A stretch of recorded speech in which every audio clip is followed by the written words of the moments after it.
good evening, and welcome to the Phantasmagorium. I am your host, the Creeper of Channel X. Tonight is the 1st of October, the Harvest Moon. What exactly is the Harvest Moon? Well, as our friend here is about to find out, it's not exactly what the internet would lead you to believe.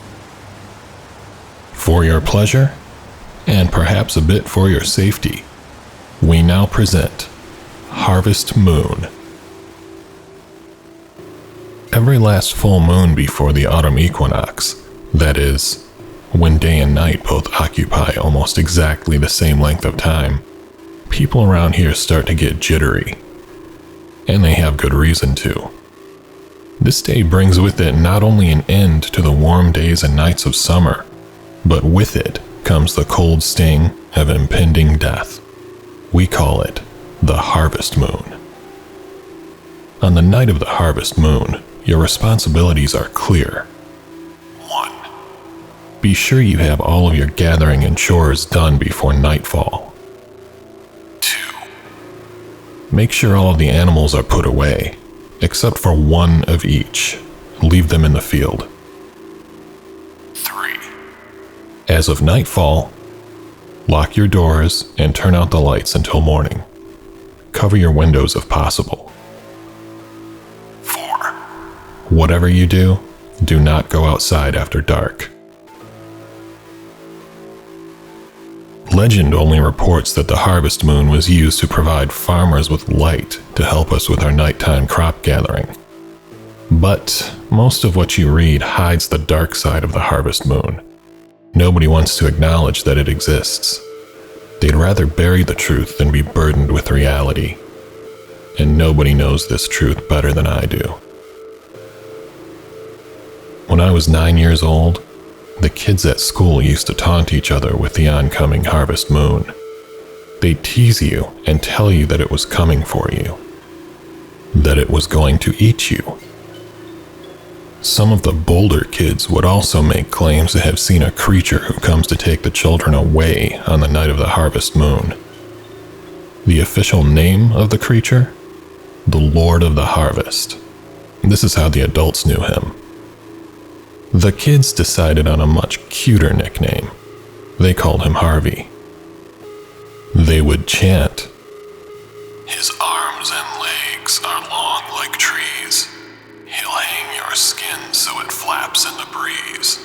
Whosoever Harvey finds, he'll wrap your guts on trees like vines.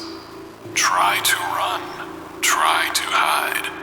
Harvey will get you if you don't stay inside. Autumn night, harvest moon. Everywhere that you can hide, Harvey can hide too." My father once told me, "You never go outside on the night of the harvest moon.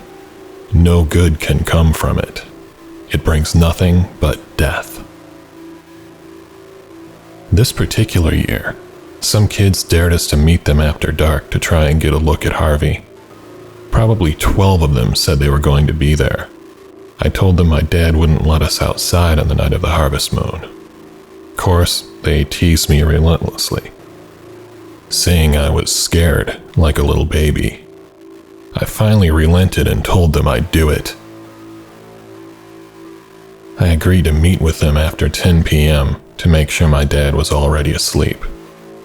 My little brother and sister both wanted to come with me, but I told them that this was for big kids only and they had to stay home.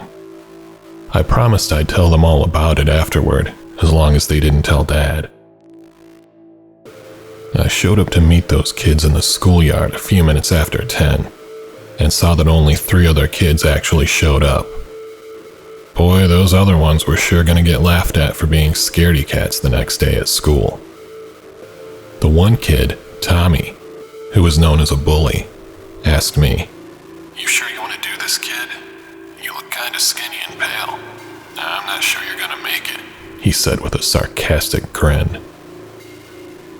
All 3 of them launched into another chant directed at me. "Harvey's gonna get you. Take your skin and eyeballs too. Harvest moon is out tonight. Everybody's gonna die. Don't worry, I'm fine, I said. They all laughed at me. Sure, okay, said one. We'll see. We walked to Old Man Witherby's farm, about a half-mile from where I lived. It's been said that many people have spotted the creature there. After waiting for almost an hour, we were getting tired and started making rumblings about going home. It was just after that Tommy stopped cold.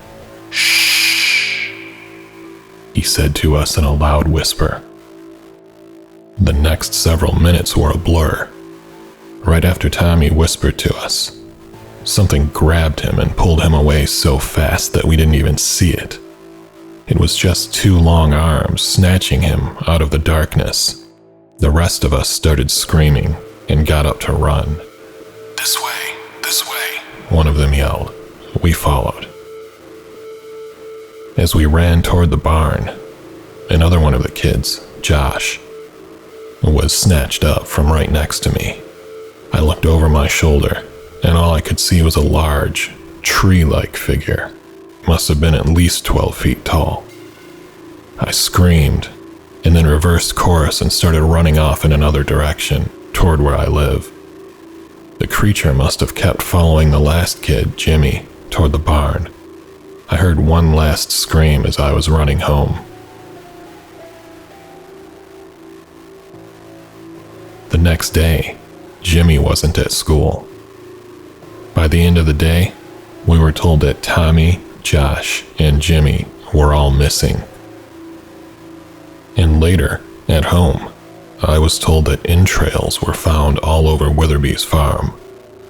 Police were trying to identify who they belonged to. I didn't tell anybody what happened, not even my brother and sister, who I promised to tell before going out. I just told them, I can't. I might finally tell them tonight. Today, I have kids of my own. I inherited the farm when my dad passed away. I will not be allowing my kids outside tonight. I'm currently boarding up the windows and putting digital lock codes on the doors and not telling them the code. Until tomorrow at least. You see, the word harvest in the phrase harvest moon does not refer to the harvesting of crops, as the modern whitewashed explanations tell you. The word harvest refers to humans.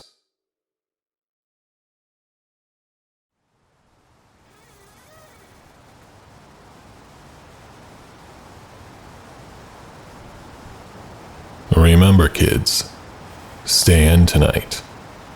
Don't go out trying to impress your friends by looking for Harvey. Until next time, sweet nightmares.